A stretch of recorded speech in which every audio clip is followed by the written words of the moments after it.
Will babies born on U.S. soil continue to be U.S. citizens, or will Donald Trump's executive order trying to rip the beating heart of that constitutional birthright guarantee out, will that be affirmed by the United States Supreme Court? We've got our first test because Donald Trump and his administration have appealed and sent at least an application to stay injunctions that have been issued nationwide by 3 separate courts, because every court that's ever looked at the issue has sided against Donald Trump's interpretation of the 14th Amendment and of statutes passed by Congress to implement that. Donald Trump says all the other presidents have been wrong, going back 100 years, that the United States Supreme Court was wrong 100 years ago, that only he is right. And what he's seeking right now is to block the nationwide injunctions that have been issued by 3 separate courts that cover everyone in America and block that executive order from going in place. At the very least, he only thinks it should apply to the 22 states or so that brought the action. And he wants that block of the injunctions to go in place, arguing that nationwide injunctions are terrible and they undermine the executive branch, despite the fact that he benefited and MAGA benefited from nationwide injunctions that were brought against the Biden and Obama administration, including those coming out of Texas. Now they've turned tail and they're complete flip-floppers, of course, when it benefits them. And now they're arguing, no, we can't have nationwide injunctions. We have to secure the border. What's going to happen next with these 3 separate applications? Who's responsible for deciding them? How will it be decided? And what will happen? At the Supreme Court level? I'm here to cover it. I'm Michael Popok. You're on the MeidasTouch Network and Legal AF. How'd we get here? We've had half a dozen cases filed in federal courts. And universally, every federal judge that's ever looked at it, from the first federal judge, Judge Coffenor in San Francisco, to the most recent federal judge, Judge Sorokin up in Massachusetts, they've all concluded the same thing, that Donald Trump's executive order is unconstitutional, blatantly unconstitutional, on its face, because he is taking an interpretation of the 14th Amendment that is against the legislative history of the 14th Amendment, the words of the 14th Amendment, and the Supreme Court precedent and historical precedent of the 14th Amendment. I just did a report about the most recent decision of the First Circuit Court of Appeals up in Boston, who just ruled a day or so ago, as did all the Ninth Circuit and the Fourth Circuit Courts of Appeal, that Donald Trump is dead wrong, and each one of them issued a nationwide injunction. As I said before, it's like an overlapping wheels of a Venn diagram, but it all ends up in the same place, brought by different parties. Why were all these different cases brought? Because public interest groups, attorneys general, states, not-for-profits, they all have different interests, and they're all looking for the best record, the best case, the best judge, the best opinion to take up to ultimately to this United States Supreme Court, knowing that it's heading there. That's why these multiple things happen. Now, the first thing that Donald Trump argues about in his attack on the First Circuit, the Ninth Circuit, and the Fourth Circuit decisions is the nationwide injunctions. Oh, they're terrible. They undermine the power of the court. They undermine the executive power of the president. The president's trying to secure the border. He says, we need to get rid of nationwide injunctions. They should only apply, if at all, during the pendency of an appeal. They should only apply to the states or the entities that brought them. So he just wants to either have them totally thrown out and blocked, the injunctions, or at least narrowed down to only 22 states. Meaning what? In 28 states, if a baby's born on U.S. soil, it's not a citizen, but in 22 states it is. And that's never going to work. And just to kind of bring this forward, a little bit of a TED Talk meets a law school class. This is not a fight yet, but it starts to become one about the merits of the appeal. Although Donald Trump's arguing the merits of the appeal because he's got to show he's got a more likely chance of winning than not. But this is technically right now about whether the injunctions issued by these courts are going to stay in place to stop Donald Trump from looking a baby in the eye and telling that baby born on American soil, you are not a U.S. citizen, yes or no, while the appeal on the merits continue for 3 months, 6 months, 9 months, or a year, whatever long it takes. That's the question right now. But it becomes suffused with the merits, because the judges, as part of the factor analysis, have to look at the merits in order to determine whether it's a likelihood of success this particular applicant, is there a likelihood of success that this particular applicant's going to win? Yes or no? If it's yes, okay, now we're moving towards maybe blocking these injunctions. Now, how does it procedurally come up? The First Circuit Court of Appeals is headed by, each circuit, and we've got 11 plus the federal, so 12. Each circuit court, the lower level appellate court right below the United States Supreme Court, which covers certain states, each one has a United States Supreme Court justice who sits over them for these types of emergency applications. So in the first, it's Ketanji Brown Jackson, moderate wing of the Supreme Court. In the fourth, it happens to be Chief Justice Roberts, that's coming out of a Maryland appeal. And the ninth is Justice Kagan, again, a moderate.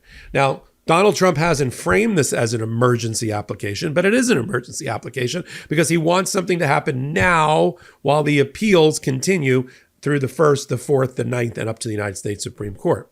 So I think this still has to go to Ketanji Brown Jackson, Roberts, and Kagan's, and they can each make their own decision, which is why I think it's more likely, because there's 3 filings and 3 different justices, that they either get their act together and decide together to send it over to the full 9 of the United States Supreme Court for decision making. I don't think they're going to use 3 different shadow dockets. If it was one justice, I would say, oh, that justice has the right to make a decision without reference to the Supreme Court, the full body of the Supreme Court. But because of the nature of the issue, the constitutional issue, I think it's going to go to the full 9. Now, the question is, are there 4 of the 9 that are interested in blocking this and having it briefed?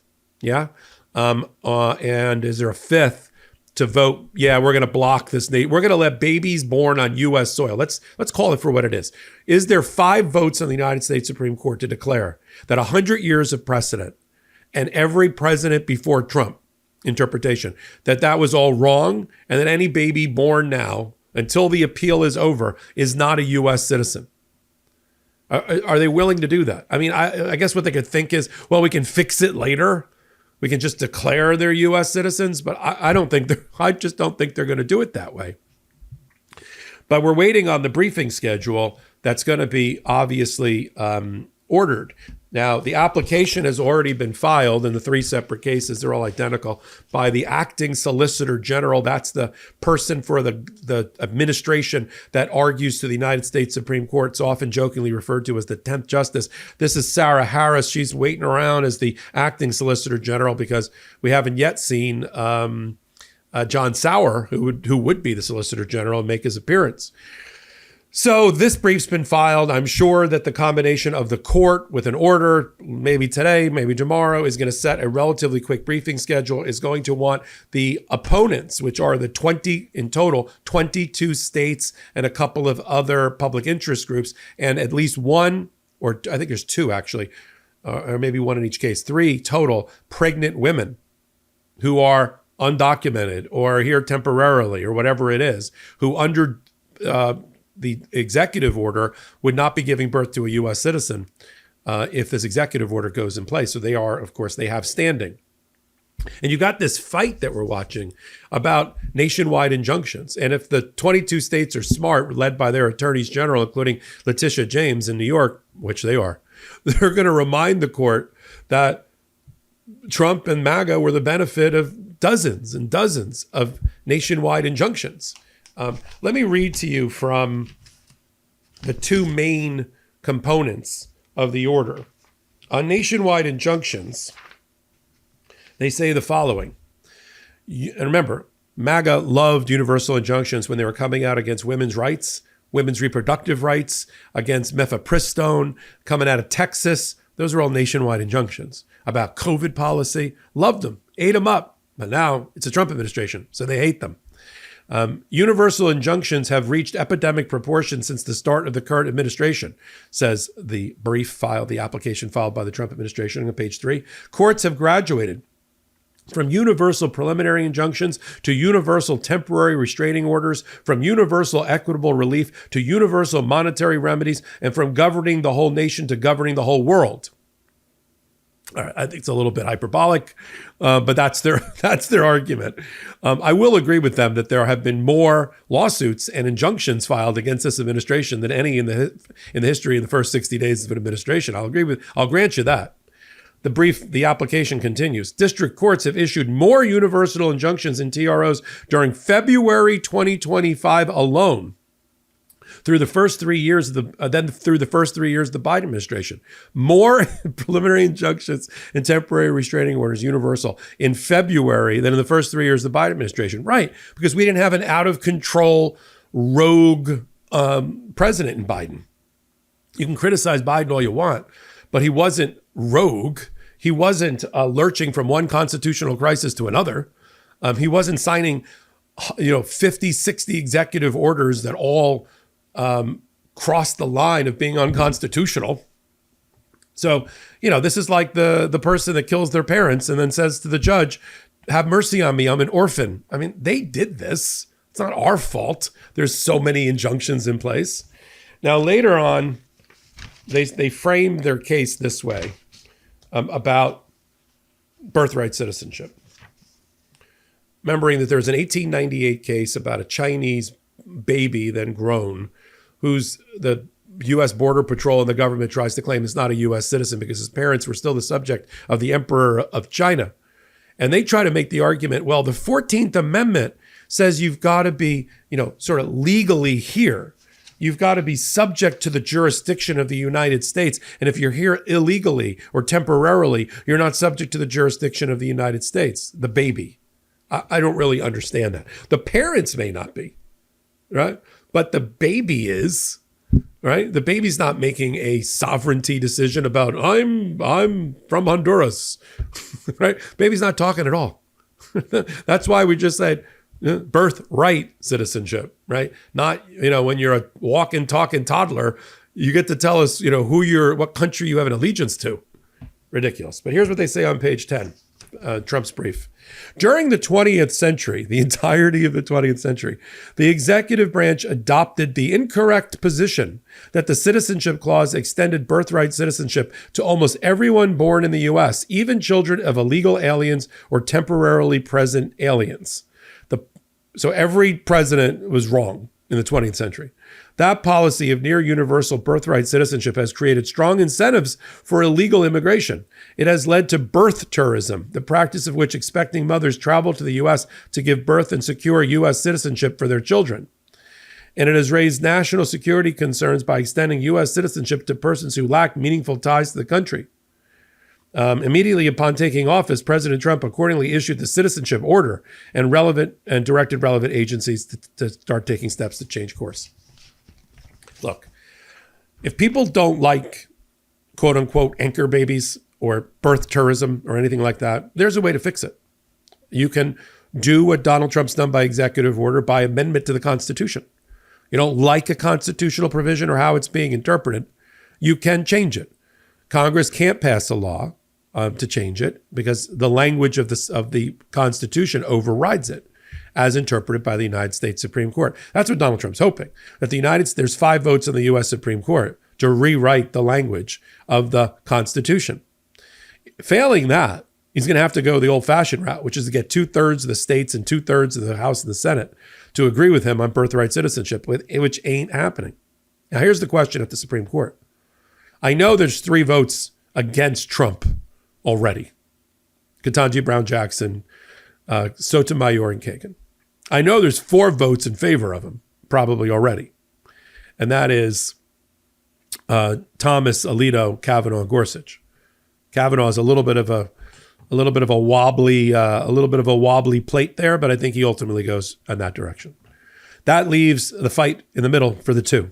Roberts, through one of the appeals is coming up, through Roberts in the 4th, Maryland, and Amy Coney Barrett. She of 8 children, many of them adopted, including from Haiti. The question is Amy Coney Barrett going to side with birthright citizenship and put down this out-of-control president, or is she going to side with the MAGA alt-right and change 100 years of precedent and policy? Roberts, too. Is he going to be is the center going to hold here, or is he going to fold as he has in the past? We'll see next. The next steps to keep an eye on, I'll probably report on it later today, is going to be the briefing schedule. They're going to ask for a brief probably by Monday, Tuesday of next week from the 22 states. So there's going to be a lot of hard work this weekend. You'll hear sawing going on over the weekend, and a lot of smoke coming out of ears. I've been in that position that we have to file the brief in a very tight timetable, and you'll see a 40, 50-page brief filed Monday, Tuesday next week, and then they may have a hearing, but they probably won't. Out will come some sort of order. If there were 4 votes to find it, if there's 5 votes to block, you'll see it. If there's not 5 votes to block, right now they're trying to figure out whether there's 4 votes to even find this interesting, and how detailed of a briefing schedule. Now, if let's just talk through the kind of the fork in the road. If the Supreme Court determines that it will block, it's a bad sign for the interpretation that we all want to ascribe to the 14th Amendment. It'll mean the appeal goes on for a year, and all these babies that are born on U.S. soil, including ones that are here right now, are not going to be U.S. citizens. Think of the pressure on these mothers, some of which are plaintiffs in this case, about their babies. I mean, they got enough going on with the pregnancy. Now they got to worry about when, the timing of the baby being born versus the calendar on the court. I don't want to be in their shoes. I'm sorry that they are. I'm embarrassed that they are, as a U.S. citizen that believes in the Constitution. We'll continue to follow it all right here on the MeidasTouch Network and on Legal AF. I'm Michael Popok. In collaboration with the MeidasTouch Network, we just launched the Legal AF YouTube channel. Help us build this pro-democracy channel where I'll be curating the top stories at the intersection of law and politics. Go to YouTube now and free subscribe at Legal AF MTN. That's at Legal AF MTN.